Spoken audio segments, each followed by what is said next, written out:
Gaur berriro ere gizarte zerbitzuetako langileak grebara atera dira.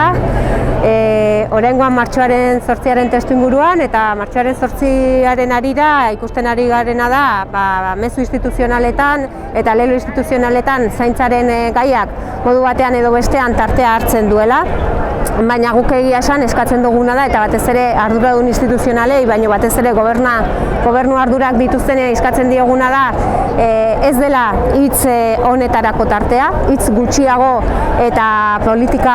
gehiago behar dugula, erabaki politiko gehiago behar ditugula, ze benetan zaintzaren arazoa konponbidean jarri nahiko balitz, hori islatu egon beharko lukete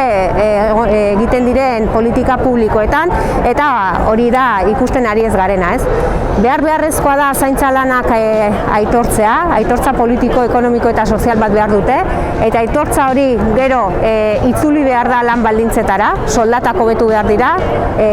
kontratazio gehiago egin behar dira, eta ratioen dekretu berri bat beharrezkoa da. Era berean ere publifikazio sistema bat martxan jarri behar da, zaintzarekin ezin da negozioa egin, enpresa pribatuak negozio egiten ari dira herri honetan zaintzarekin, eta enpresa pribatu horietako asko EAJ-rei loturiko jendeak eramaten dituen enpresak dira. Horren aurrean publifikazioa defendatzen dugu. Era berean ere beharrezkoa iruditzen zaigu zaintza ereduaren inguruko, eredu asistentzialaren inguruko gogoeta sakon bat egitea.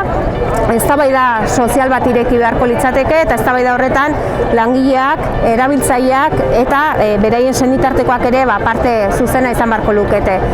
Eta guzti honek eskatzen duena da zerbitzu sozialetarako inbertsio publiko gehiago bideratzea eta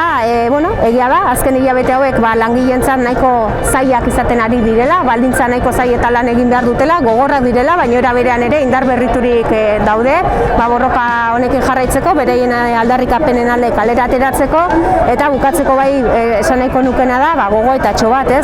zaintza eredu berri baten alde, zaintza sistema publiko komunitario baten alde kalera ateratzea, ez dela bakarrik bertan dauden langileen afera edo kontu bat, gure bizitzan zehar guztiok beharko dugulako zainduak izatea eta guztioi dagokigun erronka bat dela iruditzen zaigu.